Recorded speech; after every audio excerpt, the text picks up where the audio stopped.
మోషే గారి మాటల్ని పట్టించుకోవట్లేదు, కానీ మోషే గారికి ఏమయ్యారు? వాళ్ళు పిచ్చి అభిమానులు అయ్యారు.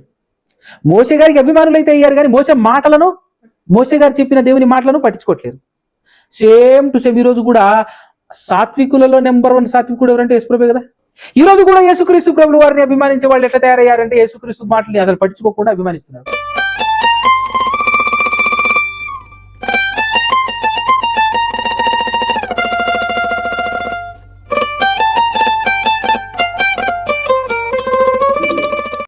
మన అందరికన్నా తండ్రి అయినటువంటి ఆ ఏకైక దేవునికి, ఆయన కుమారుడు, ఈ లోక రక్షకుడు, మనుషులందరికీ ప్రభువుగా నియమింపబడినటువంటి యేసుక్రీస్తు ప్రభువు వారి ద్వారా పరిశుద్ధాత్మ సహాయముతో ఆ ఏకైక దేవునికి స్తుతి స్తోత్రాలు కృతజ్ఞతాస్తుతులు చెల్లించుచున్నాను. దేదముగా ఆయన మాటలు విన్నటువంటి మాటలను హృదయంలో పదిలపరుచుకొని వాటి ప్రకారంగా బ్రతకాలి అనే ఆశ ఆలోచన కలిగి వచ్చి కూర్చొని ఆయన మాటలు వింటున్నటువంటి మీ అందరికీ కూడా క్రీస్తు పేరటనే నా యొక్క శుభములు, వందనాలు తెలియజేస్తూ ఉన్నాను.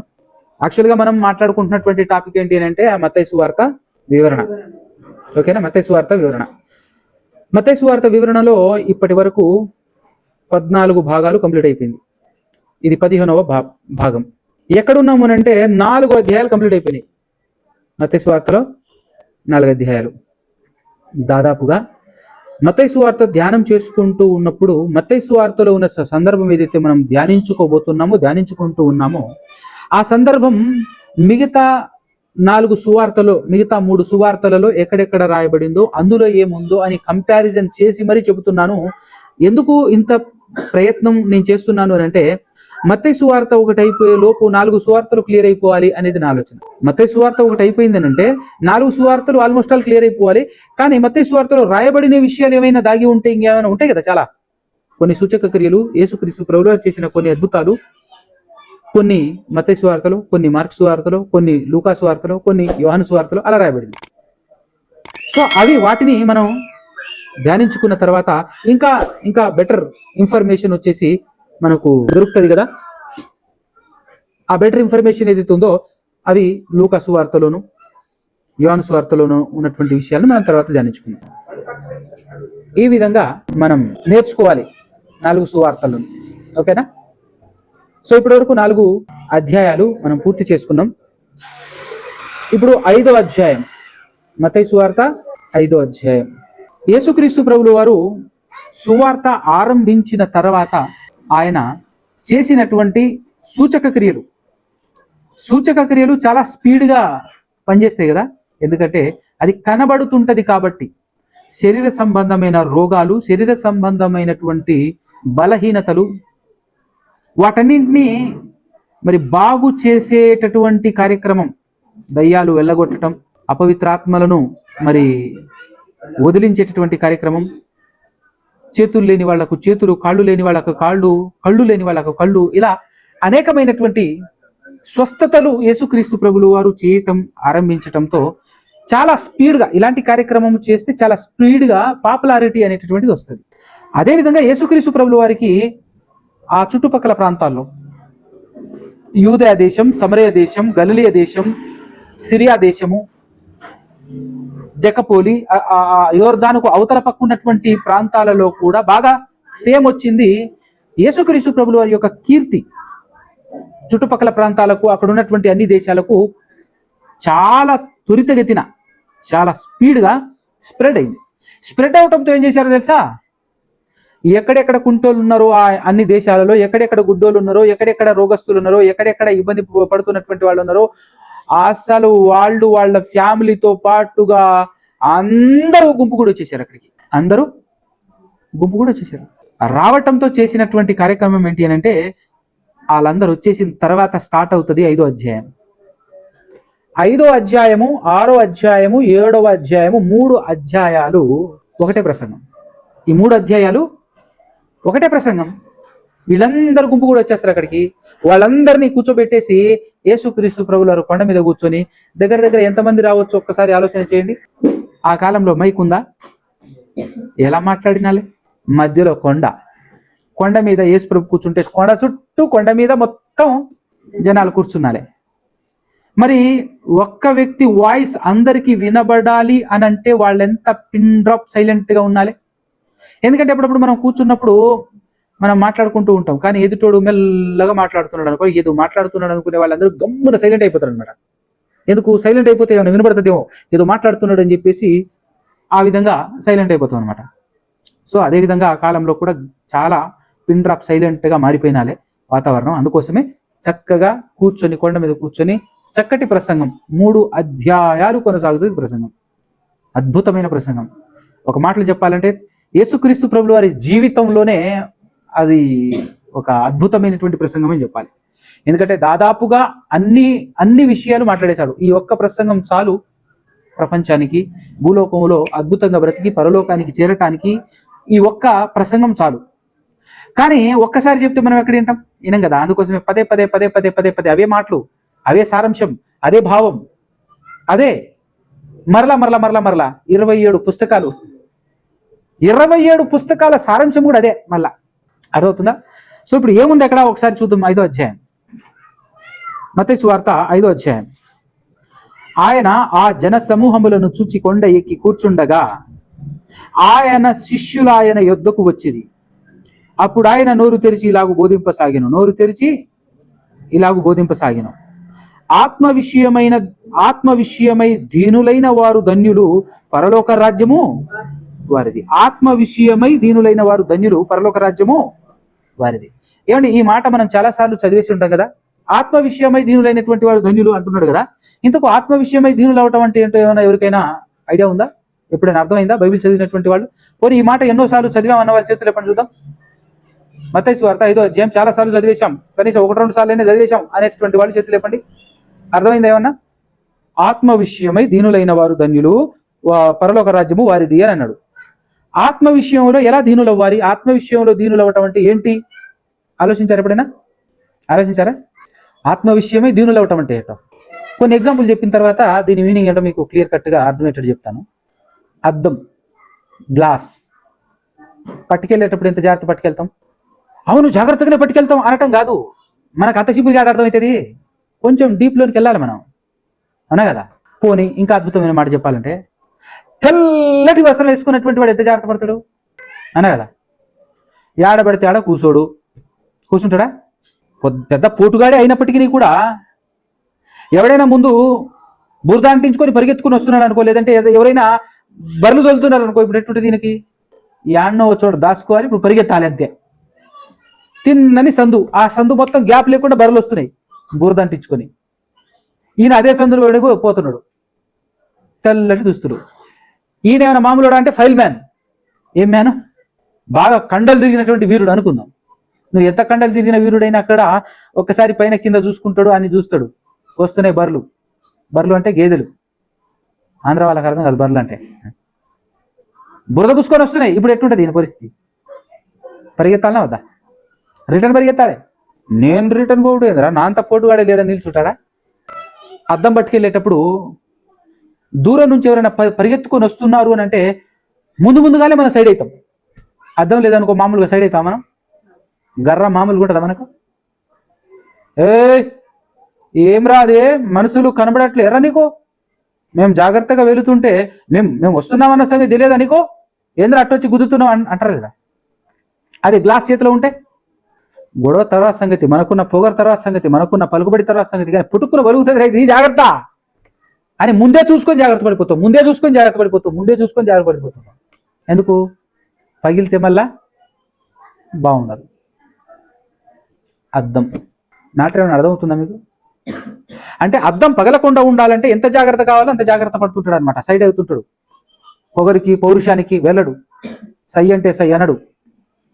తెల్ల సొక్కా వేసుకున్నటువంటి వాడు ఎంత జాగ్రత్త పడుతుంటాడో, ఎంత జాగ్రత్త పడతాడో అనేటువంటి విషయం మనకు అర్థం కావాలి. ఏది అంటించుకోకుండా, ఎక్కడ పడితే ఎక్కడ కూర్చోకుండా సింపుల్గా ఉండడు, ఎంతో జాగ్రత్తగా. ఎందుకు? ఏడన్నా కూర్చున్నా, ఏదన్నా తగిలినా మరకాటిపోద్ది, అంతేనా కదా. ఈ జాగ్రత్తలు మనకు అర్థమైతే, ఈ జాగ్రత్తలు మనకు ఇంకా డెలికేట్ వస్తువులు ఏమైనా పట్టుకెళ్ళేటటువంటి ప్రయత్నం చేసేటప్పుడు ఎంతో జాగ్రత్త చూస్తుంటాం కదా. ఇంకా డెలికేట్ వస్తువులు ఏమైనా ఉంటే చెప్పండి నాకు కొన్ని ఎగ్జాంపుల్స్.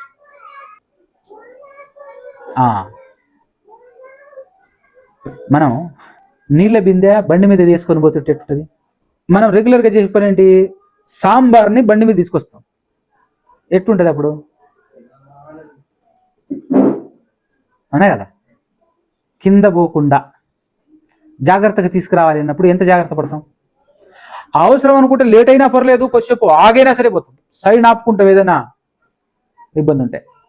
ఈ ఈ ఇప్పుడు చెప్పినటువంటి మ్యాటర్ అంతట్లో మీకు కామన్ పాయింట్గా అర్థం కావాల్సిన విషయం ఏంటో చెప్పనా? కొన్ని మీరు చెప్పండి, ఏం ఏం ఏం చెప్పడానికి ట్రై చేస్తాను నేను ఇప్పుడు ఇక్కడ?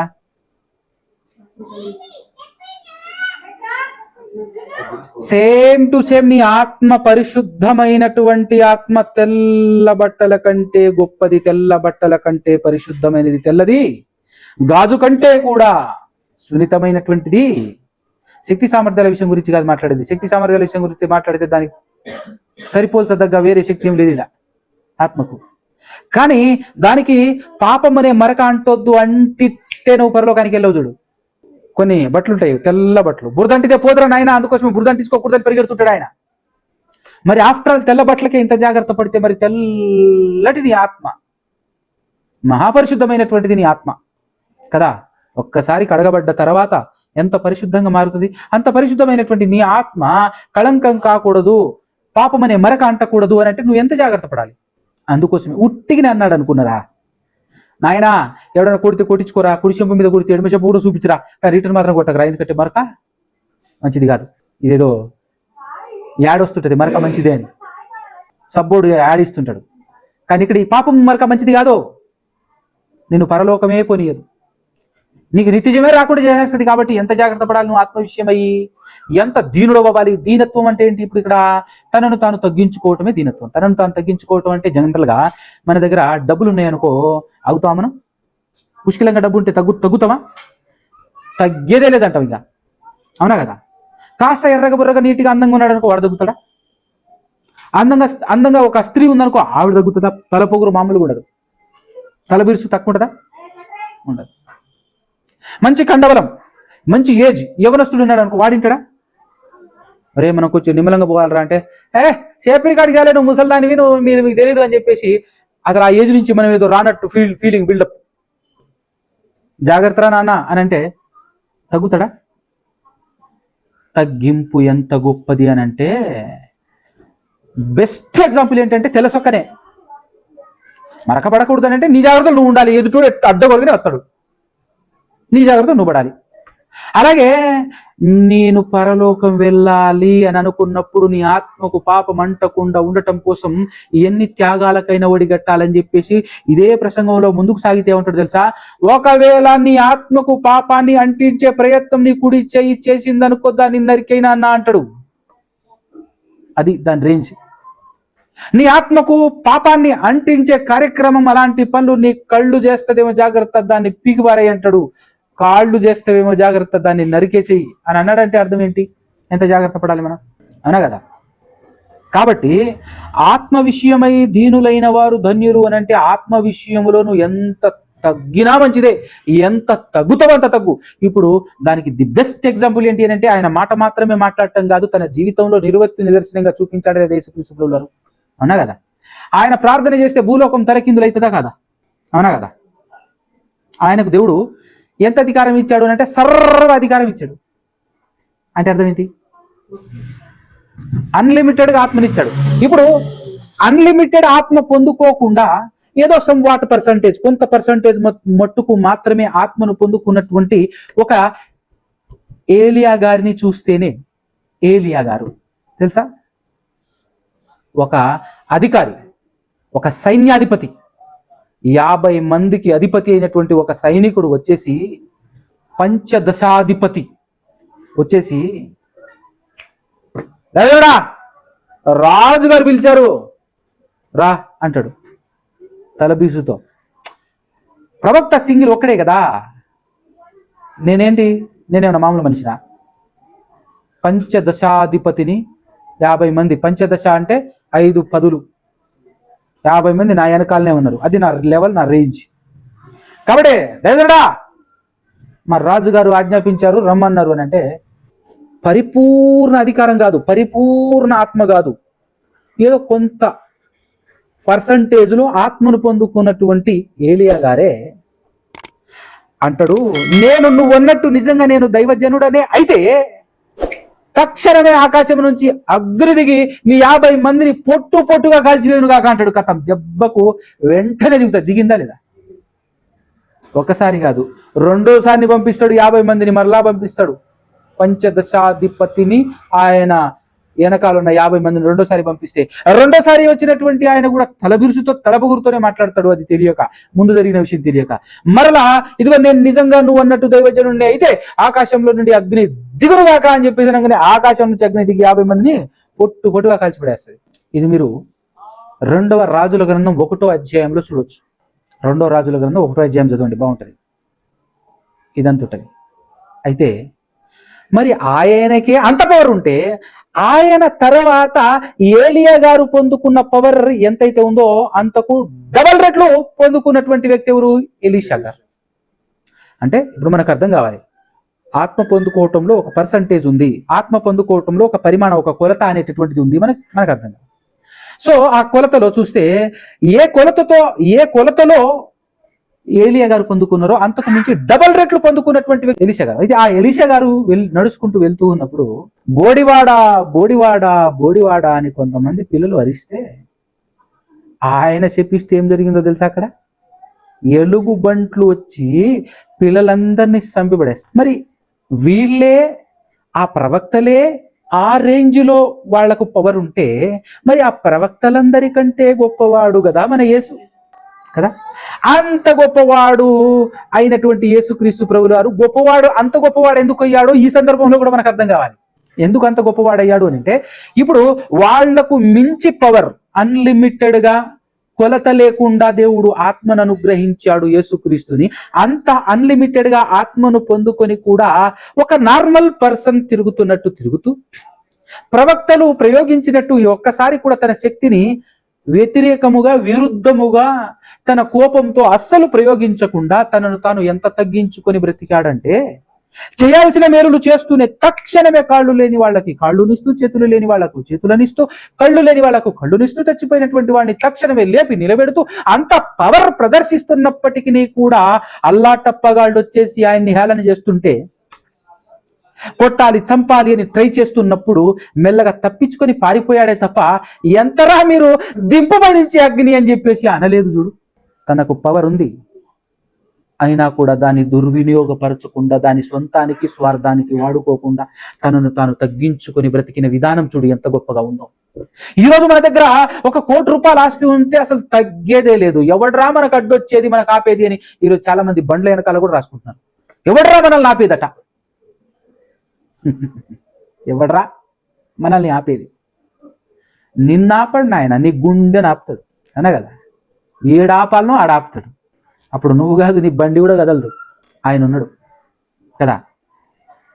అయితే ఇక్కడ యేసుక్రీస్తు ప్రభువు గారిని చూస్తే ఆత్మ విషయమై దీనుడు అవ్వటం ఏంటో నేర్పించాడు తన జీవితం. ఒక్కసారి ఆయన ఎంత దీనత్వం చూపించాడో ప్రపంచానికి పేతురు గారు రాశారండి. మొదటి పేతురు పత్రిక 2వ అధ్యాయము 19 నుంచి చూద్దాం. మంచి మాటలు చూడండి. ఎవడైనాను సరే, ఎవడైనాను అన్నప్పుడు ఇక్కడ మనమందరం పేర్లు పెట్టుకోవాలి. రాసుకోండి మీరు జాగ్రత్తగా. ఏమని రాసుకోండి అని అంటే, మీ పుస్తకాలలో 19వ వచనం నుంచి 22వ వచనం, 23వ వచనం వరకు ఎవడైనాను అన్నప్పుడు మీ పేరే రాసుకోండి అక్కడ అని రాసుకోండి, బాగుంటుంది. ఎవడైనాను అంటే నేను, నువ్వు, ఎవరో ఒకరు మీ పేరు రాసుకోండి. మీరు అన్యాయముగా శ్రమ పొందుచు, అన్యాయముగా శ్రమ పొందుచు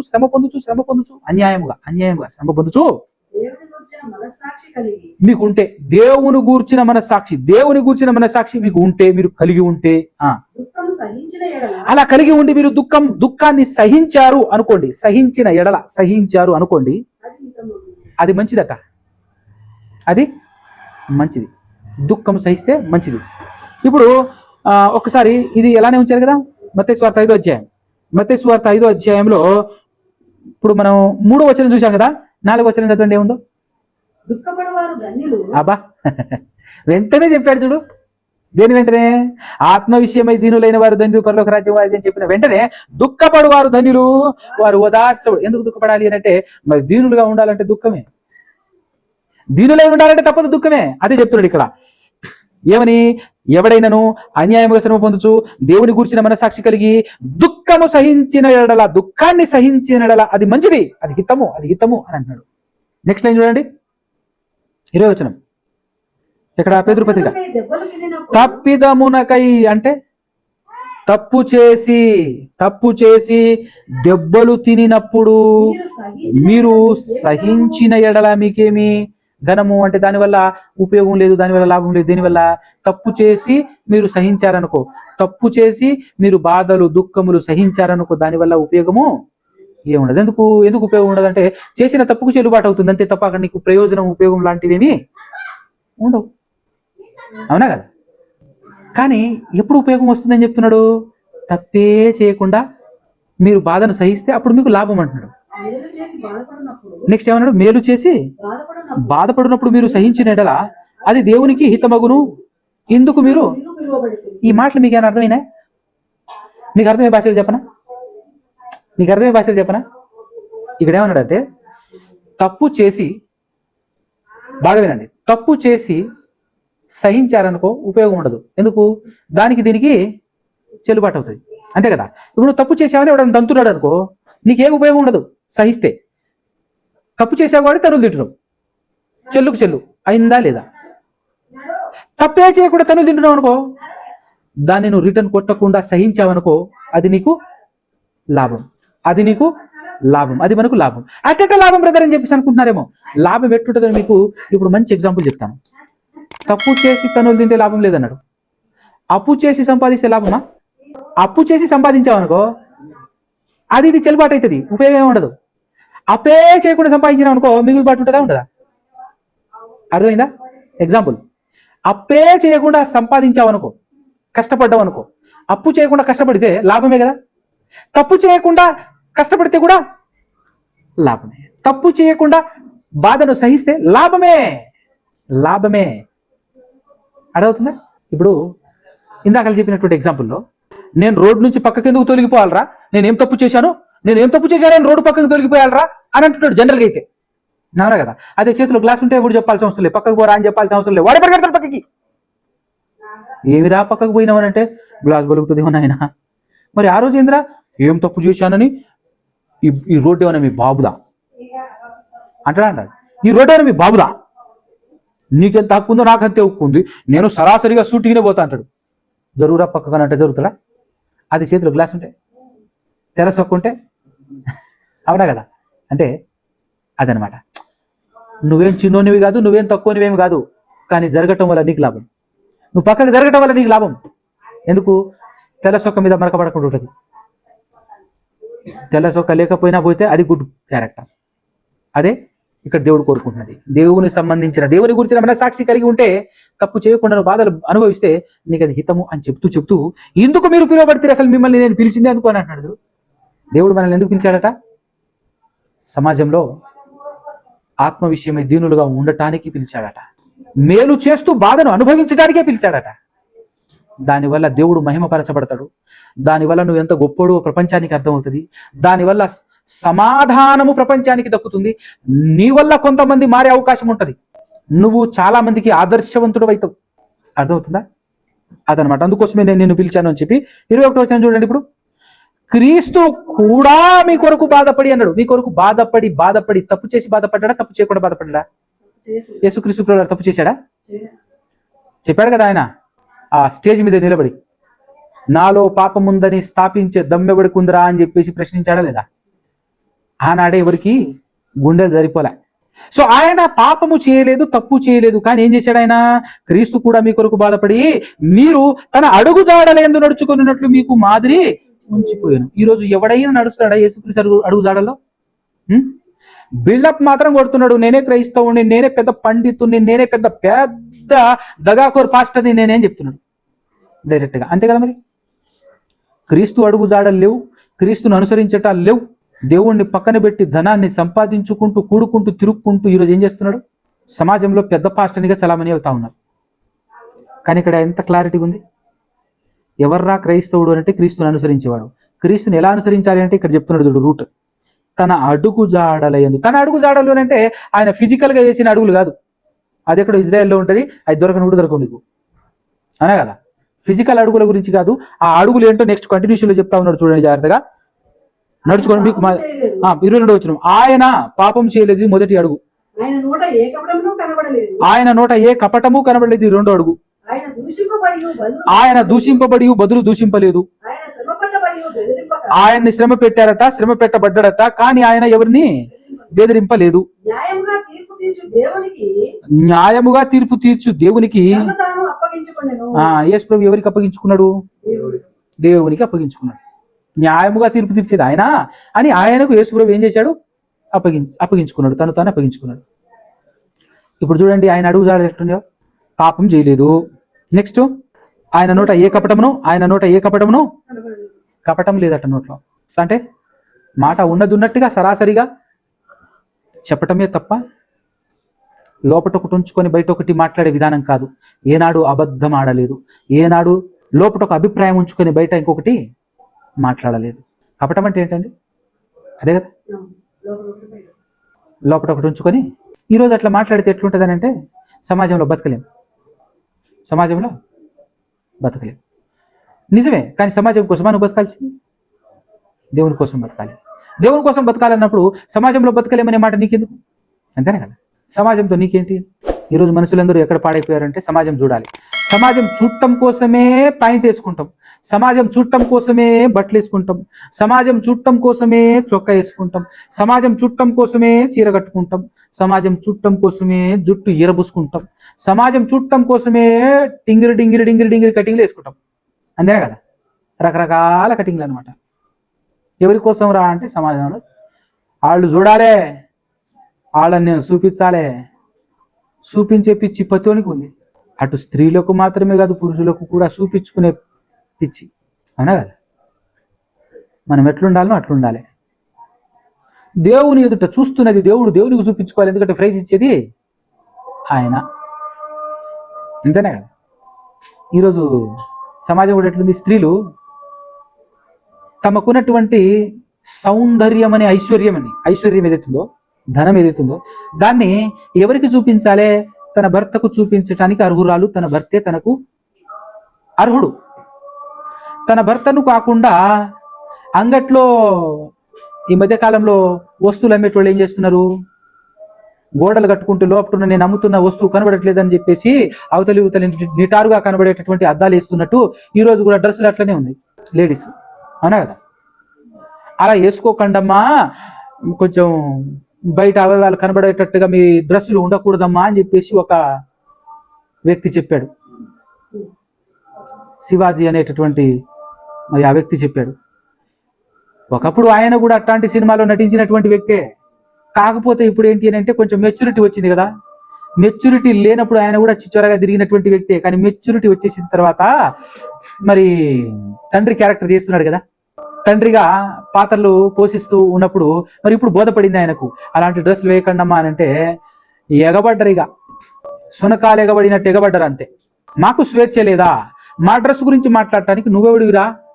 మాకు ఆ మాత్రం స్వేచ్ఛ లేదా అని చెప్పేసి తిరగబడ్డి నించున్నారు అందరు.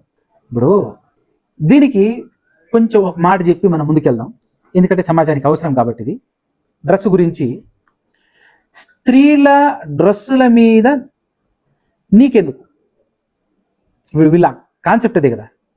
పురుషుల డ్రెస్సు గురించి ఏనాడైనా స్త్రీలు మాట్లాడతారా? మాట్లాడరు కదా. పోయి స్త్రీలే ఇంకొక మాట ఏమో మాట్లాడుతున్నారంటే పురుషాధిక్య ప్రపంచం ఇది కాబట్టి పురుషులు ఎప్పుడు స్త్రీలను అణిచివేసే ప్రయత్నం చేస్తున్నారు, స్త్రీలకు స్వాతంత్రం ఇవ్వట్లేరు అని చెప్పి. స్వాతంత్రం అంటే ఏంటి, స్వేచ్ఛ అంటే ఏంటో కూడా తెలియని అమాయకులు అనమాట వీళ్ళు. తాడి చెట్ల పెరుగుతారు, పెరగటంలో వయసు కూడా వచ్చేస్తుంది భయంకరంగా. మొత్తం తెల్లెంట్రుకలు వచ్చేసినాయి, బుద్ధి మాత్రమే రాదు. వయసు వచ్చేస్తుంది, తెల్లెంట్రుకలు వచ్చేస్తుంది, తాడి పెరిగినట్టు పెరుగుతారు, కానీ ఏం రాదయ్యా అని అంటే వీళ్ళకు బుద్ధి ఒకటే రాదు. ఎందుకనంటే చిన్న ఎగ్జాంపుల్ చెప్తాను మీకు. సమాజంలో స్త్రీ దేహానికి పురుష దేహానికి సమానత్వం లేదు. స్త్రీ దేహం విలువైనది అంట నేను, అవునా కదా? విలువైనది, అవునా కదా? పురుషుని దేహము కంటే స్త్రీ దేహము ఏంటి? విలువైనది. దేవుడు అందమనే సౌందర్యాన్ని ఐశ్వర్యాన్ని దేవుడు వాళ్ళకి ఇచ్చాడు, స్త్రీలకు ఇచ్చాడు. ధనమే అనొచ్చు, వాళ్ళకు ఒక రకమైనటువంటి ధనమే అది, వాళ్ళ ఐశ్వర్యం అది, అవునా కదా. సమాజానికి తెలుసు దేవుడిచ్చినటువంటి ఐశ్వర్యం అది స్త్రీలకు. అందును బట్టే ఈరోజు ఏ పని చేయకుండా స్త్రీ ఇంట్లో ఉండి పోషింపబడుతుంది, అవునా కదా. సమాజంలో లేరు, నువ్వు ఇంట్లోనే ఉండు, నేను సంపాదించి తీసుకొస్తాను, ఇంట్లో పని చేయి, కుదిరితే ఇంట్లో పని కూడా అవసరం లేదు, సంపాదన బాగా ఎక్కువైతే ఇంట్లో పని కూడా నువ్వు చేయాల్సిన అవసరం లేదు, రాణిలా కూర్చొని చేయించు పని అని చెప్పేసి జీతగాళ్ళని పెట్టేసి పని చేయిస్తున్నటువంటి కుటుంబాలు ఎన్ని లేవు చెప్పండి, అవునా కదా. ఎందుకు స్త్రీ సమాజంలో బాహాటంగా ఉండకూడదు అని ప్రతి ఒక్కరు మాట్లాడతాడంటే వాళ్ళ స్వేచ్ఛను హరించటం కాదు. కొంచెం బుద్ధిగా ఆలోచించండి. వాళ్ళు విలువైనటువంటి వాటిని ఎప్పుడు కూడా మనం బహిరంగంగా చూపించం. పోనీ మనం తెల్ల కవర్లు ఉంటాయి చూసారా, లోపల కూరగాయలు కనబడేటటువంటి విధంగా తెల్ల కవర్లు ఉంటాయి చూసారు కదా, అలాంటి కవర్లో కట్టలు డబ్బులు వేసుకొని పోతావు నువ్వు, బయటకు ఆయన వేసుకొని పోరా చూద్దాం. ఎందుకు వేసుకో? ఎందుకంటే డబ్బులు విలువైనవి అని నీకు తెలుసు. దానికంటే మించింది స్త్రీ దేహం, దానికంటే విలువైంది అని చెప్తున్నా నేను. మరి ఎంత జాగ్రత్త దాచిపెట్టుకోవాలి. విలువైన వాటన్నిటిని బజార్లో పడేస్తామా? విలువైనటువంటి వాటిని ఎక్కడ దాచిపెడతాం? ఇంట్లో మనం డబ్బుల్ని ఇంట్లో ఏడబడితే ఇట్లా ఇసిరేసిపోతామా? ఒక నోట్స్, ఒక పుస్తకం అలా పడేస్తామా లేదు? ఏ బీరువా మీద అడ్డగోలుగా ఏడబడితే ఆడుంటాయి పుస్తకాలు, కానీ నీ డబ్బులు మాత్రం ఎక్కడైనా కనబడుతుందా? నువ్వు కోటీశ్వరుడు అబ్బా, అయినా కూడా నీ డబ్బులు నీ ఇంటికి వస్తే ఒక్క రూపాయి కనబడుతుందా? ఇల్లు మొత్తం వెతికి చూడు, ఒక్క రూపాయి కనబడుతుందా? ఒక్క నోటైనా కనబడుతుందా? ఎందుకు రా కనబడట్లేదు అని అంటే అది విలువైంది. బీరువా ఉంటుంది, దానికి లాక్ ఉంటుంది. బీరువా ఓపెన్ చేస్తే మళ్ళా అలమరాలు టైపులో లోపల అరలు ఉంటుంది. ఆ అరలు ఓపెన్ చేస్తే మళ్ళా లోపల ఇంకో అర ఉంటుంది, ఆ అర లోపల ఉంటుంది డబ్బు కదా. బ్యాంక్ వాడు ఉన్నాడు, ఎన్ని కోట్లు ఉంటాయి వాళ్ళ దగ్గర. ఎందుకు నువ్వు బ్యాంక్కి వెళ్ళి వస్తుంటావు, ఏడన్నా కనబడతాయా? కట్టలు కనబడాయా? ఎందుకు కనపడట్లేవా? ఎందుకు దాచిపెట్టారు దాన్ని? విలువైంది కనుక దాచిపెట్టారు. స్వేచ్ఛను హరించటం అంటే అది వేరే లెక్క, ఇది కాదు. ఈ విషయం కూడా అర్థం కాకపోతే ఇంకా తాడి పెరిగినాడు పెరిగి మాత్రం ఏం లాభం చెప్పు మీరు. సమాజంలో పెద్ద మనుషులుగా చలామణి అవుతూ ఇలాంటి వాటిని వెనకేసుకుంటూ మాట్లాడుతున్నటువంటి వాళ్ళ గురించి చెప్తున్నాను నేను. ఎందుకనంటే స్త్రీలు వాళ్ళ యొక్క శరీరం సగం కనబడేటట్టుగా తిరగటం నేరం అది. స్వేచ్ఛను హరించటం కాదు, నేరం అది. వాళ్ళు చేసే తప్పది. దానికి ఒక ఎగ్జాంపుల్ చెప్పనా? ఎలా నేరం ఎలా తప్పు చెప్పనా? నేను నిన్ను కొడితే తప్ప కదా, అనవసరంగా నేను నిన్ను కొడితే తప్ప కదా. కొట్టాను, తగిలింది కాబట్టి నేను కొట్టాను కాబట్టి తప్పు, నాకు తప్పు. నేను కొట్టకుండానే నిన్ను రెచ్చగొడితే తప్ప కదా.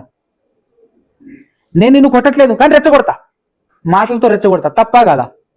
కేసు పెట్టొచ్చా లేదా? లాజికల్గా ఆలోచించండి జాగ్రత్తగా. అంటే నేను తిట్టడం వల్ల, మాటలతో తిట్టడం వల్ల నీకేమొచ్చింది? ఫీలింగ్స్ కొన్ని ఉంటాయి కదా, ఆ ఫీలింగ్స్ లో ఒక ఫీలింగ్స్ ని నేనేం చేశాను? గెలికాను. ఒక ఫీలింగ్ ని గెలికితే తప్ప కదా. మరి ఇంకో ఫీలింగ్ ని గెలుపుతున్నారు వాళ్ళు శరీరాన్ని చూపించుకొని, తప్ప కదా. లాజికల్గా ఆలోచించాలని వద్దా? స్త్రీలు వాళ్ళకున్న సౌష్ఠవం, వాళ్ళకున్నటువంటి అందం, వాళ్ళకున్నటువంటి దేవుడు వాళ్ళకి ఇచ్చినటువంటి ఐశ్వర్యాన్ని బయట పెడుతున్నప్పుడు ఒక పురుషుడికి ఉండే ఫీలింగ్స్ ఉంటేనే ఆయన పురుషుడు కాబట్టి ఆ ఫీలింగ్తో ఆయన బ్రతుకుతున్నప్పుడు, కప్పుకున్నప్పుడు ఎలాంటి ఫీలింగ్ రాదు, కానీ కనబడేటప్పటికీ ఏమొస్తుంది? ఫీల్ వస్తుంది. ఆ ఫీల్ ఒకసారి, 2 సార్లు, 3 సార్లు, 4 సార్లు, 5 సార్లు పదే కనపడటం వల్ల ఆ ఫీల్ రెచ్చిపోయి వాడిలో ఉన్నటువంటి ఆ కామం బయటకు వచ్చేసి ఒక మృగంలా మారి వాడు చేతికి దొరికిన స్త్రీ, ఈడికి దొరికే స్త్రీ బానే ఉంటది, వీడిని రెచ్చగొట్టే స్త్రీలు అడ్డగోలుగా రెచ్చగొట్టేశారు, చూపించి రెచ్చగొట్టేశారు. రెచ్చిపోయి ఉన్నటువంటి వీడు ఏ అమాయకపు స్త్రీని చూసి రేపు చేసేస్తాడు. ఇప్పుడు కనబడే క్రూరుడు ఎవరు? పురుషుడు. ఎట్టుందంటే ఇది పొగబెట్టి పట్టడానికి పోయేటప్పుడు ఆ సొరంగాలలో పొగ పెడితే బయటికి రాదా? అది నాదేం తప్పులేదు, నేను జస్ట్ ఈ రంధ్రంలో పొగ పెట్టుకుంటున్నాను, నువ్వు బయటకు వచ్చావు, నాకేం సంబంధం అని అన్నట్లేదు. ఇది నా ఇష్టం అబ్బా, నా పొగ నా ఇష్టం, నేను పెడతా, ఏ రంధ్రంలోనైనా పొగలు పెడతా నేనని చెప్పేసానంటే తప్పు కాదా? అది ఆ పొగ తగలదా? ఆ సెగ తగలదా? సో ఆ రేంజ్లో ఆ విధానంలో ఆలోచించాలి. ఎందుకనంటే ప్రేరేపించటం కూడా తప్పే, ప్రేరణే కదా అది. ఈరోజు మనము సాతానుడు జాగ్రత్త, సాతానుడు ఉన్నాడు జాగ్రత్త అని చెప్పేసి మాట్లాడుతున్నాం కదా. సాతాను వాడు చేసే పని ఏంటి? వాడు చేసే తప్పేంటి? వాడు ఎప్పుడైనా మనల్ని బలవంతంగా ఈడ్చుకపోయి తప్పు చేపిస్తాడా చెప్పు? చేపిస్తాడా?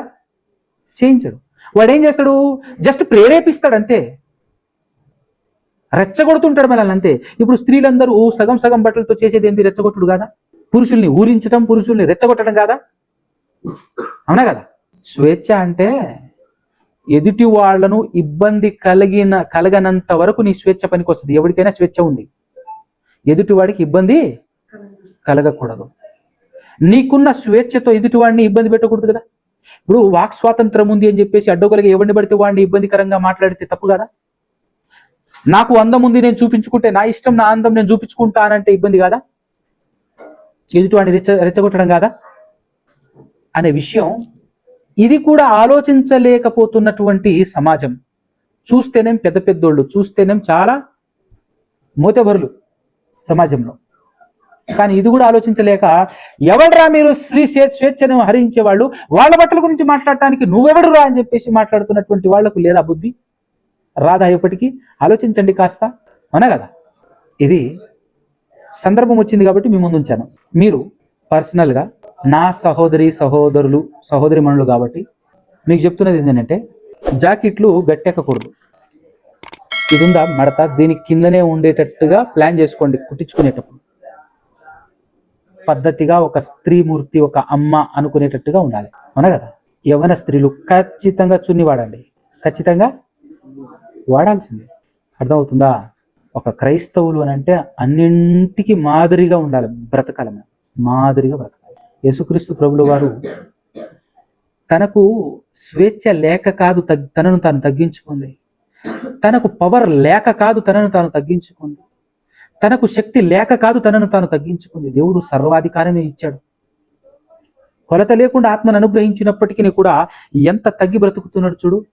ఇప్పుడు ఇక్కడ ఇంకొక యాంగిల్ ఆలోచిస్తే, ఇక్కడ ఆయన నోట ఏ కపటమో కనబడలేదు. 23వ వచనం చూడండి. ఆయన దూషింపబడి అంటే ఆయన దూషించింది ఎవరు చెప్పండి? అల్లా టప్పగాళ్లే కదా దూషించింది. దేనికి పనికిరాని వాళ్లే కదా, యేసు ప్రభుతో పోలిస్తే దేనికి పనికిరాని పనికిమాలోలే కదా దూషించింది కదా. ఎలా ఓపిక పట్టాడు ఆయన? ఎందుకు ఓపిక పట్టాడు ఆయన? పర్పస్ ఉంది, ఇంక్రిమెంట్ అవుతుంది, తనకు లాభం వస్తుంది, తనకు ఆధ్యాత్మికతలో, ఆత్మీయతలో ఆత్మకు లాభం చేకూరుతుంది. అందుకోసమే హైయెస్ట్ స్థాయికి వెళ్ళాడు.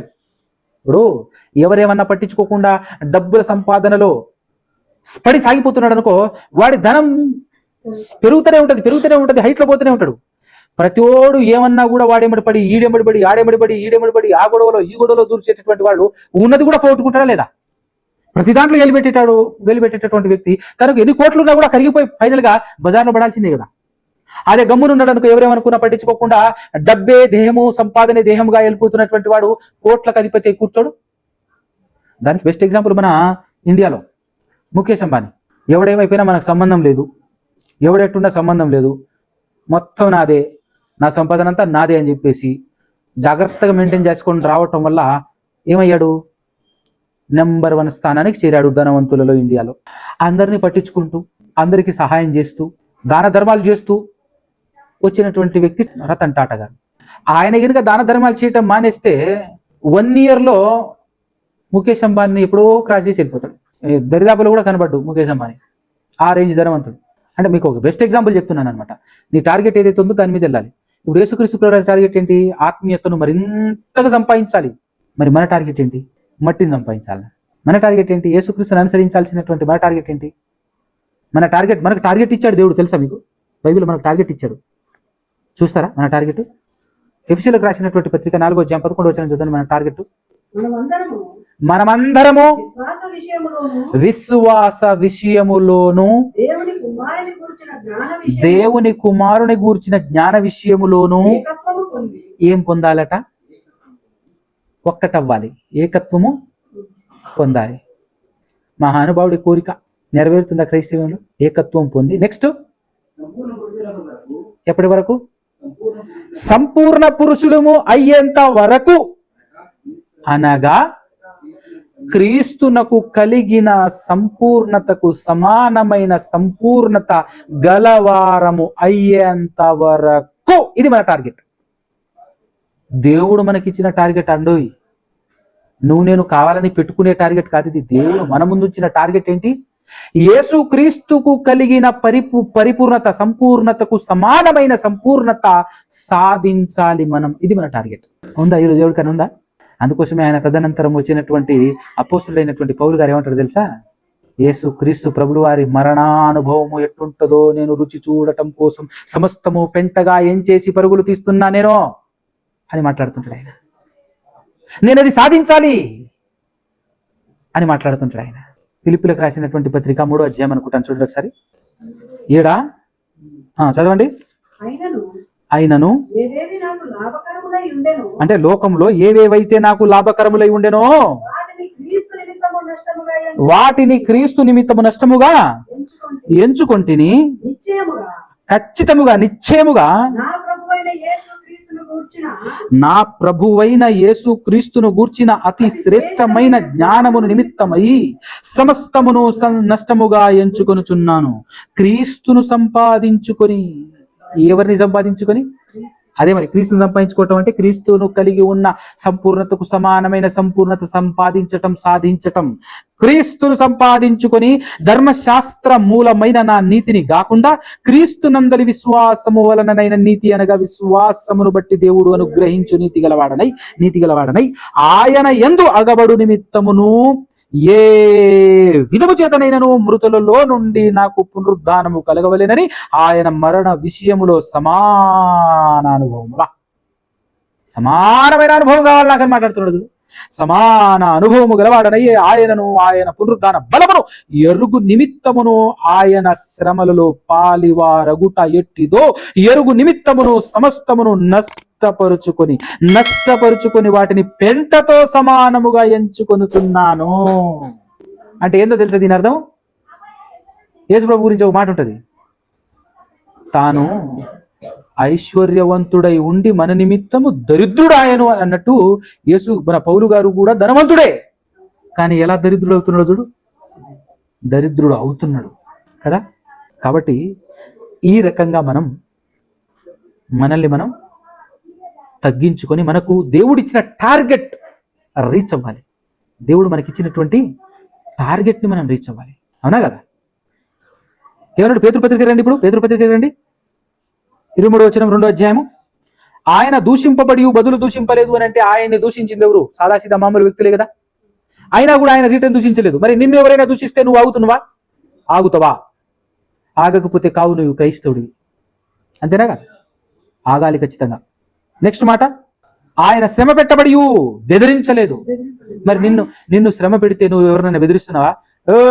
ఏమనుకుంటున్నారు నా గురించి? నేను ఎవరో తెలుసా నీకు? స్టార్ట్ చేస్తాడు ఇక. నేను ఎవరో తెలుసా నీకు? నాకు ఎదురు పడుతున్నావు నువ్వు? ఎవరో నువ్వు మనిషి అయితే కాదు కదా అనాలి. మనిషివే కదా. ఈ బెదిరింపులు ఏంటో, ఏమి లేకపోయినా బెదిరించే ప్రయత్నం చేస్తూ ఉంటాడు. కానీ అన్నీ ఉన్న యేసుక్రీస్తు తనను శ్రమ పెట్టే వారిని ఎంత మాత్రమును ఏం చేయలేదట? బెదిరించక న్యాయముగా తీర్పు తీర్చు దేవునికి తన్ను తాను అప్పగించుకొనెను. ఇది మనం ఉండాల్సిన స్థాయి. దీన్ని ఏమంటారు తెలుసా? ఆత్మ విషయమై దీనులవ్వటం అంటారు. నీ ఆత్మ పరమునకు చేరాలి అని అంటే కొడితే కొట్టించుకోవాలి, చంపితే చచ్చిపోవాలి. దేవుని మీద భారం వేసి నిన్ను నువ్వు దేవునికి అప్పగించుకోవాలి. అదే కదా యేసు చేసింది. నీ శక్తి, నీ బలం, నీ కండబలం, నీ అందం, నీ చందం ఇవన్నింటినీ బేస్ చేసుకొని రొమ్ము విరుచుకొని నిలబడకూడదు. దీనుడుగా బ్రతకాలి. దీన్నే ఆత్మ కోసం దీనుడవ్వటం. అలాంటి వారిదే పరలోక రాజ్యం. ఆత్మ విషయమై దీనులైన వారు ధన్యులు, పరలోక రాజ్యం వారిది. అలా దీనులు అవుతున్నప్పుడు దుఃఖం వస్తుంది. ఆ దుఃఖాన్ని సహించేవారు, ఆ దుఃఖపడు వారు ధన్యులు, వారు ఓదార్చబడుదురు అంటాడు 5వ అధ్యాయము 4వ వచనంలో. మత్తయి సువార్త 5వ అధ్యాయం 5వ వచనం చూడండి. సాత్వికులు ధన్యులు, వారు భూలోకమును స్వతంత్రించుకొందురు. సాత్వికులు ధన్యులు, భూలోకమును వారు స్వతంత్రించుకొందురు. సాత్వికులు అంటే తెలుసు మీకు? సాత్వికులట ఏం చేస్తారట? భూలోకాన్నే భూలోకాన్ని స్వతంత్రించుకోవటం అంటే ఇక్కడ భూలోకాన్ని స్వతంత్రించుకోవటం అంటే మనం మళ్ళీ ఫిజికల్ గా తీసుకోకూడదు. ఇవి ఆత్మ సంబంధమైనటువంటి మాటలనే విషయాన్ని గమనించాలి. ఫిజికల్ గా దీన్ని వివరించకూడదు. అర్థమైందా? ఇప్పుడు భూమి మీద మొట్టమొదట దేవుని చేత, అంటే దేవునికి అనిపించింది ఒక వ్యక్తిని చూస్తే, బా ఏం సాత్వికుడు ఈయన అని ఒక విషయం ఒక వ్యక్తి గురించి అనిపించింది. ఎవరు ఆ వ్యక్తి తెలుసా మీకు? సంఖ్యాకాండం 12:3 చదవండి ఒకసారి. యెహోవా ఆ మాట వినెను. మోషే భూమి మీద ఉన్న వారందరిలో మిక్కిలి సాత్వికుడట. ఆయన చూస్తే దేవునికి ఆ ఫీలింగ్ కలిగింది. ఏం సాత్వికుడినా, మిక్కిలి సాత్వికుడు అనే ఫీలింగ్ కలిగింది కాబట్టి చెప్పాడు. సాత్వికులు ధన్యులు భూలోకమును వారు భూలోకమును అనగానే లోకం అంటే మట్టి కాదు, ఈ లోకం అంటే మనుషులు అని గుర్తుకొస్తే ప్రతి మనిషి తనను వెంబడించేవారుగా, అభిమానించేవాడుగా మారిపోతాడు. అదే కదా ఇశ్రాయేలీయులు యేసుక్రీస్తు ప్రభులు వారు వచ్చి ఆయన మాట్లాడుతుంటే, యేసుక్రీస్తు ప్రభులు వారు నాకంటే గొప్పవాడు, నా వంటి ప్రవక్తను దేవుడు మీలో నుండి పుట్టిస్తాడు అని చెప్పినటువంటి వ్యక్తి కదా మోషే గారు. కానీ ఆయన చెప్పిన మాటల ప్రకారంగా వచ్చినటువంటి యేసుక్రీస్తు ప్రభులు వారు వచ్చినా కూడా యేసుక్రీస్తునే ఎదిరిస్తున్నారు. ఎవరి కోసం? మోషే గారి కోసం. యేసుక్రీస్తు తదనంతరము ఆయన శిష్యులు బోధిస్తుంటే వాళ్ళను చంపటానికి కూడా వెనకాడట్లేదు. ఎందుకు? మోషే గారి కోసం. ఎంత పిచ్చి అభిమానం పెరిగిందో చూడు వాళ్ళందరికీ. మోషే గారు చనిపోయి 1500 సంవత్సరాలు అయిపోయినప్పటికీ కూడా మొదటి శతాబ్దపు కాలంలో ఇశ్రాయేలు చేస్తున్నటువంటి పని ఏంటంటే, ఇదిగో ఇతను మోషే యొక్క ధర్మశాస్త్రమును నిరాకరిస్తున్నాడు, దాన్ని పాటించొద్దని మాట్లాడుతున్నాడు అని చెప్పేసి అనేకులకు ఉసిగొల్పి, నిజానికి అట్లా చేసినేం లేదు వీళ్ళు, కానీ వాళ్ళు కావాలని మోషే పేరు చెప్తేనే వీళ్ళందరూ రియాక్టర్ అవుతారని చెప్పేసి. అదొక సందర్భం చూడండి ఒకసారి. అపోస్తల కార్యములు 6వ అధ్యాయము 14వ వచనం. ఈ నజరేయుడైన యేసు ఈ చోటును పాడు చేసి మోషే మనకిచ్చిన ఆచారములను మార్చునని వీడు చెప్పగా మేము వింటిమనిరి. వీడు అంటే ఎవరో తెలుసా? అక్కడ స్టెఫెను గారు. స్టెఫెను గారు మాట్లాడుతున్న మాటల్ని బట్టి యేసు ఏం చేస్తున్నాడట? మోషే మనకిచ్చిన ఆచారములను మారుస్తాడని, యేసు ప్రభు మారుస్తాడని ఈడు చెప్తున్నాడు. ఈడంటే అక్కడ స్టెఫెను గారు చెప్పగా మేము వింటిమి. సభలో కూర్చున్న వారందరూ అతని వైపు తేరి చూడగా అతని ముఖము దేవదూత ముఖము వారికి కనబడడం. ఫైనల్ గా ఏం చేశారు తెలుసా? స్టెఫెన్ని రాళ్ళు చంపేశారు. మోషే మనకిచ్చిన ఆజ్ఞల్ని మారుస్తాడట ఎవరు? యేసు అని ఈయన బోధిస్తున్నాడు. వాళ్ళ అభిమానం చూడెట్టుందో, సేమ్ టు సేమ్. మోషే గారి మాటల్ని పట్టించుకోవట్లేదు, కానీ మోషే గారికి ఏమయ్యారు? వాళ్ళు పిచ్చి అభిమానులు అయ్యారు. మోషే గారికి అభిమానులు అయితే అయ్యారు, కానీ మోషే గారు చెప్పిన దేవుని మాటలను పట్టించుకోవట్లేదు. Same to same. ఈరోజు కూడా సాత్వికులలో నెంబర్ 1 సాత్వికుడు ఎవరంటే యేసుప్రభే కదా. ఈరోజు కూడా యేసుక్రీస్తు ప్రభులు వారిని అభిమానించే వాళ్ళు ఎట్లా తయారయ్యారంటే యేసుక్రీస్తు మాటల్ని అసలు పట్టించుకోకుండా అభిమానిస్తున్నారు. అవునా కదా? యేసుప్రభు చెప్పిన మాటలు వింటున్నారా? పాటిస్తున్నారా? అనుసరిస్తున్నారా? లేదు. మాకు యేసుప్రభు అంటే ఇష్టం అంతే. ఆ రోజు వాళ్ళు మోసే గొప్పడు అని చెప్పుడు తిరిగారు. పాటించవారా? మోసే గారు చెప్పినటువంటి మాటలు అంటే అదంతా మాకు సంబంధం లేదు, మా మోసే గొప్పడు. మోసే గురించి ఎవరైనా మాట్లాడారా? కథం, నరికేస్తాం అంతే. ఈరోజు మా యేసుప్రభు దేవుడు అంతే. మీరు ఎన్నెన్నో మాట్లాడుకోండి, మా యేసుప్రభు దేవుడు అంతే. ఒరే, ఆయన చెప్పినటువంటి మాటలు వినవా? అనుసరించవా? పాటించవా? మాకు అదంతా సంబంధంలే, మాకు యేసుప్రభు దేవుడు అంతే. ఈరోజు పెద్ద తేడా ఏమైనా కనపడుతుందా? అవునా కదా? అంటే సాత్వికులు వారి యొక్క ప్రభావం లోకం మీద ఎలా ఉంటుందో చెప్తున్నాడు. సాత్వికుల స్థాయి, సాత్వికుల రేంజ్ ఎలా ఉంటుంది. అందుకోసమే సాత్వికులు ధన్యులు. ఏమన్నాడు? వారు భూలోకమును స్వతంత్రించుకొందురు. భూలోకమును స్వతంత్రించుకొందురు అని అంటే మనుషుల గుండెల్లో ఫ్లాట్లు స్వతంత్రించుకుంటారు అనమాట. ఫ్లాట్లు రెడీ చేసుకుంటారు. అదేంట. నెక్స్ట్ మాట చూడండి, 5వ అధ్యాయంలో 6వ వచనం. నీతి కొరకు ఆకలి దప్పులు గలవారు ధన్యులు, వారు తృప్తి పరచబడుదురు. నీతి కొరకు, నీతి కొరకు, నీతి కొరకు. నీతి అంటే ఏంటి? నిజాయితీ అంటే ఏంటి? నీతి అంటే ఏంటండి? తెలుసా ఎవరికైనా నీతి అంటే? ఏముంది ఇక్కడ? నీతి కొరకు ఆకలి దప్పులు గలవారు ధన్యులు, వారు తృప్తి పరచబడుదురు అని ఉంది. నీతి అంటే ఏంటి తెలియదు ఎవరికి? జీవితంలో మర్చిపోకుండా ఉండండి. ఏం చెప్తున్నాడాక? నీతి అంటే నిర్వచనం చెప్తున్నావా? నిర్వచనం చెప్తున్నామేమో తెరడి చెప్పలేక. నీతి అంటే మనకి ఎవరు గుర్తుకు రావాలంటే మొదట అబ్రహాం గుర్తుకు రావాలి. అబ్రహాం గుర్తుకొస్తే నీతి నిర్వచనం దొరుకుతుంది. ఏం దొరుకుతుంది ఇప్పుడు చెప్పండి, క్లూ ఇచ్చానుగా. అబ్రహాము దేవుణ్ణి నమ్మెను, అది అతనికి నీతిగా. అది నీతి అంటే దేవుణ్ణి నమ్మటమే నీతి. దేవుణ్ణి నమ్మటమే నీతి. నమ్మటం అంటే మళ్ళా పర్యాయ పదాలు చెప్పకండి. నమ్మటం అంటే విశ్వసించడం అంటే నమ్మటం అని కాదు. నమ్మటం అంటే ఆయన మాటల ప్రకారంగా బ్రతకటం. ఇప్పుడు పలానా చోట తవ్వుతున్న కొద్ది గడ్డలు బంగారం వెళ్తుందంట అని చెప్పేసి ఎవరైనా చెప్పారనుకో, ఆ మాట నిజంగా నువ్వు నమ్మితే ఏడుంటావా? ఆడుంటావు. నమ్మకపోతే పోవు ఎన్ని విటి అని చెప్పేసి ఉంటావు. ఇప్పుడు నమ్మటం అంటే ఏంటో అర్థమైందా? నమ్మిన వరకు ఖచ్చితంగా క్రియ జరుగుతుంది. ఆడుకుంటావు, నువ్వు ఆడుంటావు. వెళ్తావు పోయి కెలకు పోయి ఆడిపోయి నేను నించుంటావు అంతే. నమ్మకపోతే ఇన్నే ఉంటావు. కొంతమంది నమ్మిన అని అంటారు, కానీ దేవుడు చెప్పినటువంటి పనులు చేయరు. దేవుడు చెప్పినటువంటి పనులు అసలు ఏమీ చెయ్యరు. నమ్మినట్ట నమ్మనట్టే. అది కూడా బైబిల్లో ఉంది. క్రియ చేయకపోతే విశ్వాసం లేనటువంటి వాడు నాకు విశ్వాసం, క్రియలు లేనటువంటి వాడు నాకు విశ్వాసం ఉందని చెప్పగలడా? నమ్మాను అంటే ఖచ్చితంగా ఏముండాలి? విశ్వాసం ఉంది అని అంటే ఖచ్చితంగా ఏముండాలి? క్రియ ఉండాలి. అంటే దేవుని మాటల ప్రకారంగా బ్రతికితేనే నీతి అని చెప్పొచ్చు ఒక మాటలో. దేవుని నమ్మటం అని సింపుల్గా చెప్పటం కాదు. దేవుని నమ్మటం అంటే పనిచేయటం, దేవుని చిత్తానుసారంగా బ్రతకటం, దేవుని ఆజ్ఞలను అనుసరించటం. ఇప్పుడు దేవుని ఆజ్ఞలను అనుసరించడమే నీతి. ఇప్పుడు దేవుని ఆజ్ఞలను అనుసరించటం కొరకు ఎన్ని కష్టాలు పడ్డా, ఆకలి దప్పులు ఉన్నా ధన్యుడు. దేవుని మాటలు అనుసరించటం కోసం, దేవుని మాటలు పాటించటం కోసం నువ్వు అదే నీతి కొరకు ఆకలి దప్పులు గలవారు ధన్యులు, వారు తృప్తిపరచబడుదురు అన్నాడు. నీతి నిమిత్తం ఆకలి దప్పులు గలవారు. వేరొక సందర్భంలో యేసుక్రీస్తు ప్రభువు గారు లూకా సువార్తలో ఏం చెప్తుంటాడనంటే 6వ అధ్యాయం 20-21 వచనాలు చూడండి. 6వ అధ్యాయం 20-21 వచనాలు. అంతటా ఆయన తన శిష్యులతో తట్టు పారచూచి ఇట్లా, నేను బీదరైన మీరు ధన్యులు, దేవుని రాజ్యము మీది. బీదరైన మీరు ధన్యులు, దేవుని రాజ్యం మీది. ఇప్పుడు ఆకలి కొనుచున్న మీరు ధన్యులు, మీరు తృప్తిపరచబడుదురు. ఇప్పుడు ఆకలి కొనుచున్నారు. ఎందుకు ఆకలి కొనుచున్నారు? ఉట్టుటీనే కాదు, నీతి కొరకు ఆకలి దప్పులు గలవారు ధన్యులు, వారు తృప్తిపరచబడుదురు అని అక్కడ అన్నాడు. ఇక్కడ ఆకలి కొనుచున్న మీరు ధన్యులు, మీరు తృప్తిపరచబడుదురు అని చెప్పాడు. ఇప్పుడు ఏడ్చుచున్న మీరు ధన్యులు, మీరు నవ్వుదురు.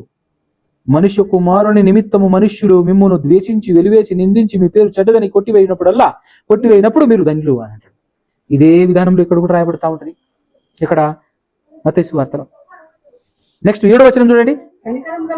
కనికరము గలవాడు ధన్యుడు, వారు కనికరము పొందుదురు. కనికరం అంటే ఒక రకంగా క్షమాగుణం కలిగి ఉండటం. కనికరం అంటే నువ్వు క్షమిస్తే దేవుడు నిన్ను క్షమిస్తాడు. నువ్వు నీ ఎడల తప్పు చేసినటువంటి వాళ్ళందరినీ నువ్వు కనికరించి వాళ్ళ ఎడల కనికరం నువ్వు చూపిస్తే నీ ఎడల దేవుడు చూపిస్తాడు కనికరం. అర్థమవుతుందా? కనికరము గలవాడు ధన్యుడు, వారు కనికరము పొందుదురు. తర్వాత 8వ వచనం, హృదయ శుద్ధి గలవారు ధన్యులు. అది హృదయ శుద్ధి గలవారు ధన్యులు. హృదయ శుద్ధి అంటే పాపము లేనటువంటి వారు, పాపమే చేయలేనటువంటి వారు. జనరల్గా మనకు హృదయ శుద్ధి లేదు గనకనే కదా దేవుడు క్రీస్తును పంపించాడు. హృదయ శుద్ధి ఉంటే యేసు ప్రభు రావాల్సిన అవసరం ఏముంది? ఇది చాలా మంచి మాట, ఒక రకంగా సత్యాన్ని, సర్వసత్యాన్ని తెలియచేసే మాట. ఈ మాట మాట్లాడుతుంది ఎవరు కదా? ఇది కూడా ఆలోచిస్తున్నారా మీరు? ఎత్తుకోవటం ఈ ప్రసంగం ఎవరిదంటే యేసుక్రీస్తు ప్రభువు వారిది అని చెప్పాను. ఈ మాటను జాగ్రత్తగా ఆలోచిస్తే హృదయ శుద్ధి గలవారు ధన్యులు, వారు దేవుణ్ణి. అంటే హృదయ శుద్ధి లేని వారు దేవుణ్ణి చూస్తారా? చూడలేరనే కదా? అర్థమైందా? ఇప్పుడు ఇక్కడ ఈ ప్రసంగం వింటున్నటువంటి వాళ్ళందరికీ హృదయ శుద్ధి ఉందా లేదా? ఈ ప్రసంగం వింటున్నటువంటి వాళ్ళు ఎవరు? ఆ కాలంలో అనేక మంది వచ్చారు. సిరియా దేశం నుంచి, సమరయ దేశం నుంచి, గలిలయ దేశం నుంచి, యూదయ దేశం నుంచి, ఆ చుట్టుపక్కల ప్రాంతంలో ఉన్నటువంటి వాళ్ళందరూ వచ్చారు. వచ్చి యేసుక్రీస్తు మాట్లాడుతున్నటువంటి మాటలు వింటున్నారు. వాళ్ళందరికీ హృదయ శుద్ధి ఉందా?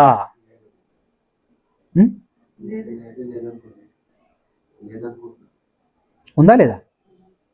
ఉంటే ఈ ప్రసంగం వాళ్ళకి అవసరమా? ఉంటే యేసు ప్రభు వాళ్ళ దగ్గర వెళ్ళాల్సిన అవసరం ఉందా?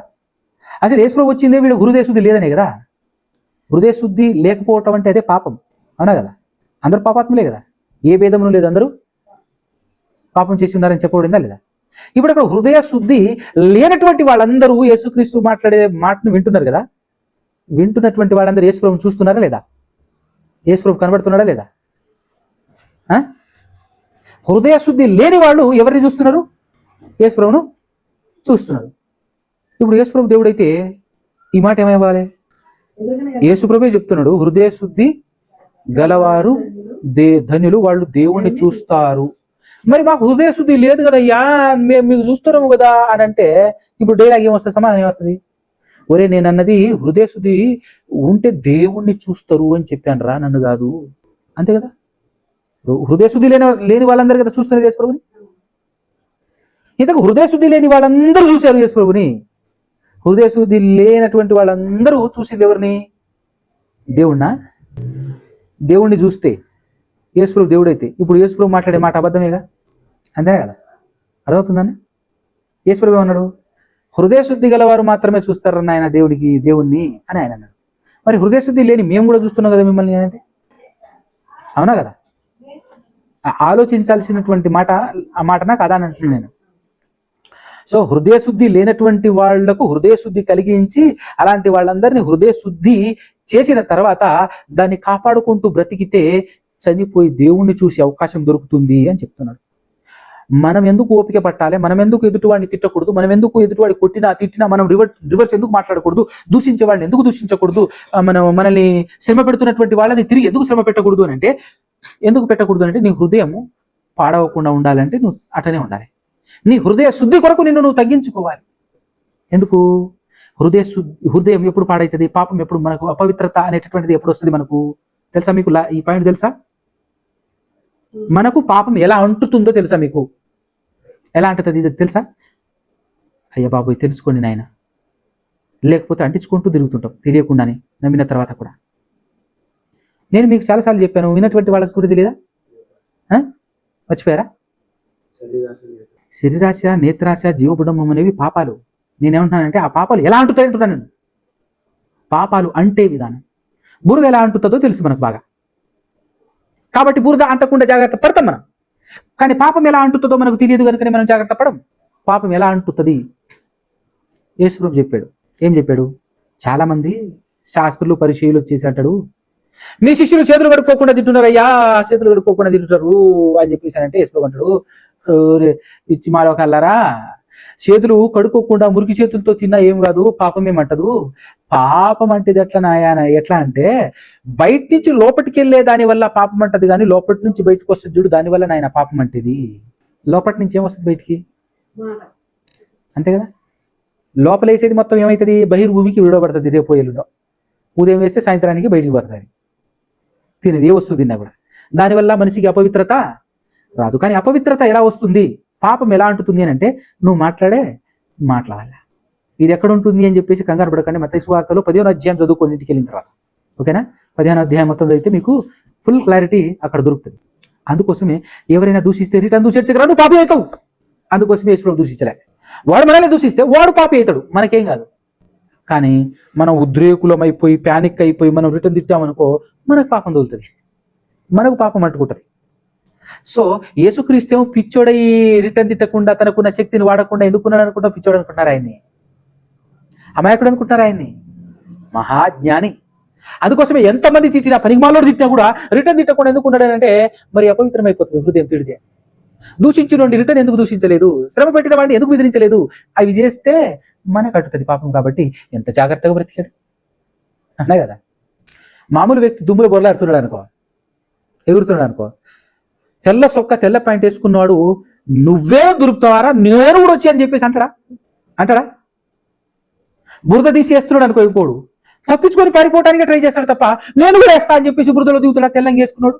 ఎందుకు? జాగ్రత్త పడుతున్నాడు చూడు.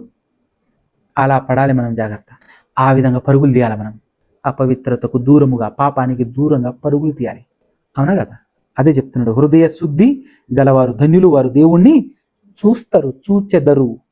సమాధాన పడువారు ధన్యులు, వారు దేవుని కుమారులు అనబడతారు. సమాధాన పరుచువారు అంటే సమాధాన పరిచే స్థాయి మనకు రావాలంటే మనం అందరితో సమాధాన పడాలి. సమాధానం లేని వారికి సమాధాన పరచాలి. ఎప్పుడు సాధ్యపడుతుంది సమాధాన పరచడం? మనం కూడా సమాధాన పడాలనుకో, ఎదుటివాడితో ఏదో సంథింగ్, ఏదో డిస్కషన్, ఏదో ఇబ్బందో మన మధ్య ఉంటుంది, ఏదో ఒక విషయం ఉంటుంది మన మధ్య, దానివల్ల మనం కొంచెం మనస్ఫూర్తిగా మాట్లాడలేని స్థితి, మనస్ఫూర్తిగా కలవలేని స్థితి ఉంటుంది. అక్కడ దాన్ని తెంపేసి మనస్ఫూర్తిగా మాట్లాడి సమాధాన పడాలి మన సహోదరులతో. ఇదే అధ్యాయంలో ముందుకెళ్తే అంటాడు, ఫస్ట్ సమాధాన పడు, ఆ తర్వాతనే దేవుని బలిపీఠం దగ్గర బలివు అని అంటాడు. ఫస్ట్ సమాధాన పడు అంటాడు.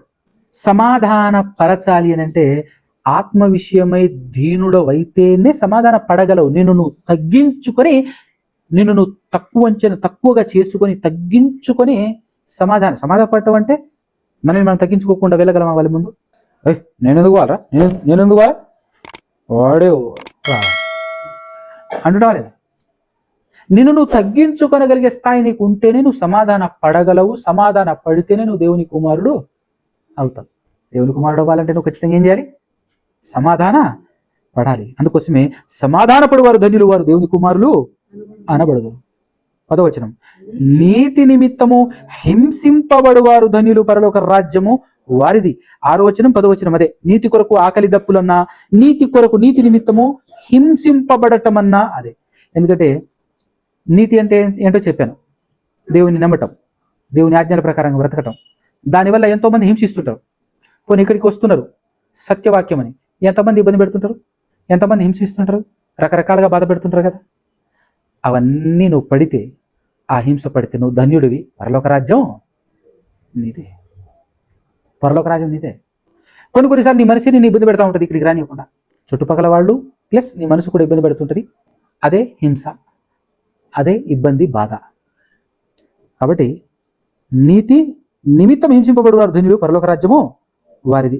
11 యేసుప్రభువు మాట్లాడుతున్నాడు, నా నిమిత్తము జనులు మిమ్మును నిందించి హింసించి మీ మీద అబద్ధముగా చెడ్డ మాటలెల్లా పలుకున్నప్పుడు మీరు ధన్యులు, సంతోషించి ఆనందించుడి, పరలోకమందు మీ ఫలము అధికమగును. ఇలాగున వారు మీకు పూర్వమందుండిన ప్రవక్తలను హింసించిరి. పూర్వమందుండినటువంటి ప్రవక్తలను కూడా వాళ్ళు ఏం చేశారట? హింసించిరి. సో ఇక్కడ మనకు అర్థం కావాలి, మంచి పాయింట్ చెప్తున్నాడు. ఈ విధంగా మీరు పైనుంచి చెప్పుకొచ్చినటువంటి మాటలన్నింటి ప్రకారంగా మీరు బ్రతికితే, నా నిమిత్తము మీరు ఇబ్బంది పడితే, హింస పడితే, మీ ఫలం అధికమవుతుంది. ఇక్కడ పరలోకంలో మీ ఫలం ఏమవుతుంది? అధికమవుతుంది. ఇందాక చెప్పానే, తప్పు చేయకుండా సహించటం వల్ల మీకు లాభం. తప్పు చేసి సహించటం, తప్పు చేసి తన్నులు తినటం వల్ల చెల్లుకు చెల్లవుతుంది. దానికి ఎగ్జాంపుల్ కూడా చెప్పాను కదా.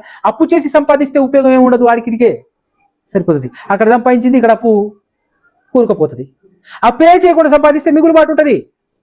అలాగే తప్పే చేయకుండా నువ్వు సహిస్తే నీకు లాభం. తప్పు చేసి సహిస్తే ఉపయోగమే ఉండదు. కాబట్టి నువ్వు ఇక్కడ సహించు. నా నిమిత్తము నేను అబద్ధముగా చెడ్డ మాటలల్లా నీ మీద పలుకున్నప్పుడల్లా నువ్వేం చేయాలి? సంతోషించు, ఆనందించు. సంతోషించు, ఆనందించు. దీని గురించి చాలాసార్లు నేను చెప్పాను. ఏమన్నా తెలుసా? అర్థం కావటం కోసం. ఎవరైనా తిడితే నువ్వు సైలెంట్గా సహించావనుకో, నీ ఫలం అధికమవుతుంది పరలోకంలో అని అంటే నీకు అర్థం కాదు. కానీ నీ జేబులో ఉన్న 500 కాగితం, ఎవడైనా నిన్ను అనవసరంగా తిడితే 500 కాగితం కాస్త డబల్ అవుతుంది అనుకో, నీకు ఎట్టుంటది? చూసుకుంటావు, వారు నాయన తిట్టురా, నాయన నువ్వు తిట్టురా బాబు, తిట్టు అని చెప్పేసి అంత ఉంటది. వాడు తిట్టడం, మనం ఆనందపడటం. భయ్యా రోజు 10 మంది తిడితే చాలు, రోజుకు 5,000 సంపాదించుకోవచ్చు అని ఎంత ఆతురపడుతుంటావు. అదేవిధంగా నీ జేబులో 5,000 ఉంటే నువ్వు ఎవరిని రిటర్న్ తిట్టావనుకో, నువ్వు తిట్టినప్పుడల్లా 500 కాగితాలు మాయమైపోతుంది అనుకో, ఎట్టుంటది? సచ్చినా తిట్టానంతే. ఇంకా తిట్టుకో, ఎంత బూతులు, ఎంత బండ బూతులని తిట్టుకో, అస్సలు స్పందించను అంటావా లేదా? ఎందుకంటే డబ్బుల విలువ మనకు తెలుసు. మనం మట్టి మనుషులం కనుక మట్టి కాగితాలు దాని విలువ మనకు తెలుసు. కానీ మహిమ కలిగినటువంటి విలువలు, మహిమలోకంలో ఉండే విలువలు అర్థం కావట్లే మనకు. అందుకోసమే మన జీవితం పాడైపోతుంది. మన జీవితం పాడైపోవడానికి కారణం అది. ఆ విలువలు మనకు అర్థం కావట్లే.